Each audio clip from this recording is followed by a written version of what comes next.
Hey guys, Rich Otego here, back with another video. Well, in today's video I thought I'd run through some of my favorite covers that I currently have for the pre-Simonson era run on the first volume of THOR. As I've been working my way backwards, I've really started to take notice of the covers of a lot of these issues, which is something I hadn't really done to this point. Like I've said many times over, I'm primarily, or have been primarily, a Simonson through the end of the run.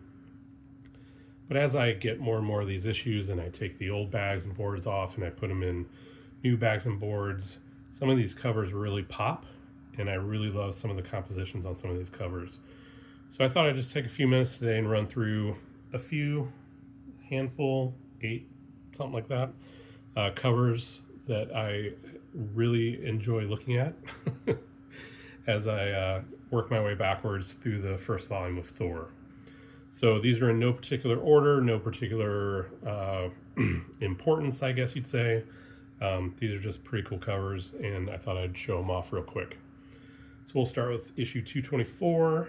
This one is a Romita Senior, and I should say most of this information on cover artists I've gotten through CLZ.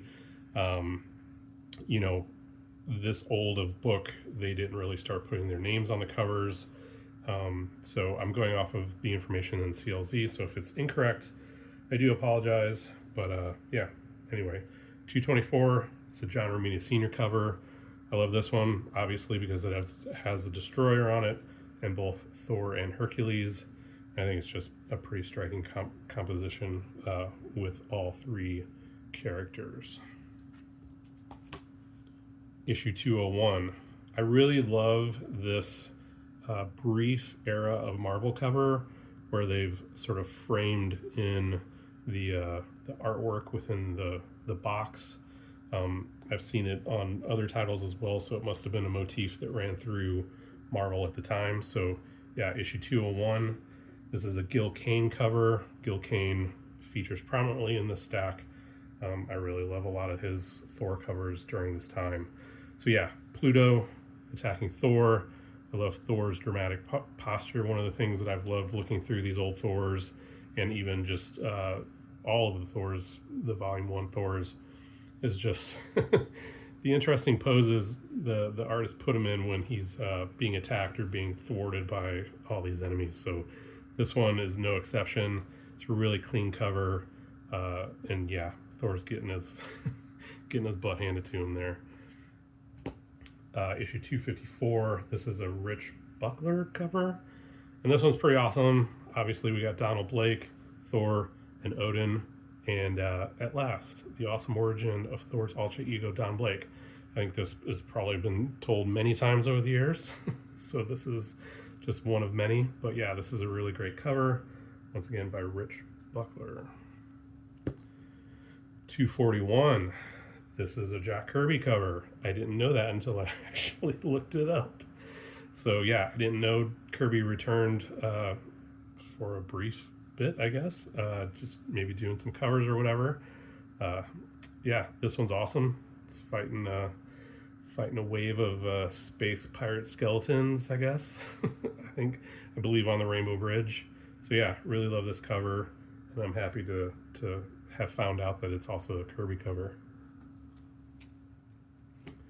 Issue 222. This one again is a Gil Kane cover. This is one of the sort of examples where it didn't look particularly that striking in the bag and board that it was in when I bought it, but once I put it in a fresh bag and board, man, the colors really popped. It presented really well. It presents really well, and yeah, once again, Hercules and Thor, can't go wrong. And yeah, this kind of encapsulates like one of my favorite things about these older Thor covers. It's just man, it's just gorgeous to look at. You know, I'd take this over pretty much any other cover during this time, because this is absolutely fantastic, and I love the ink work on it, and yeah, it just really pops. Issue 289. I believe this is a Keith Pollard cover. He was doing Thor around this time. He did start putting his name on the covers, but yeah, this is the one cover I'm not 100% sure of, but I'm pretty sure it's a Keith Pollard cover. But again, similar motifs. Rainbow Bridge, the Destroyer, Thor. It's got all the classic Thor elements. This sort of Rainbow Bridge motif has been used obviously many times over, but in this case, yeah, I can't go wrong with the Destroyer cover. Here we go, 237. This is a Gil Kane cover as well. I featured this one, I believe, in my last video. This is absolutely one of my favorite covers ever. Ulik and Thor going at it, smashing into the bus. Yeah, everything about this I love, and yeah, it's awesome. Any cover with Ulik is a great cover, which we'll see here in a few minutes. Issue 205, again, another Gil Kane cover, and this one goes along with the one that I had just mentioned about the motif during this time of putting everything sort of framed in a box. But yeah, this was the first one that I got where, having looked at it more and more, I really started to love it more and more. Again, I like the ink work on it. I think it's a very like chunky ink work, and yeah, the composition's great, and you know, it has Mephisto on it. So issue 205. Then finally, not a Thor cover, but a Thor cover. This is The Mighty Thor, starring in Marvel Spectacular #8. This is basically just a reprint of the first appearance of Ulik, and of course this is Jack Kirby cover. And I had stumbled upon this particular one, I think, just browsing through eBay, and saw that it was a reprint, and saw that it was affordable. So I was like, you know what? I'll go ahead and get a copy of this. Love the cover. Of course, it's the first appearance of Ulik, which again has quickly become one of, if not my favorite, Thor villain. And yeah, just an absolutely classic, iconic cover for Thor. So anyway, guys, that's about it for this one.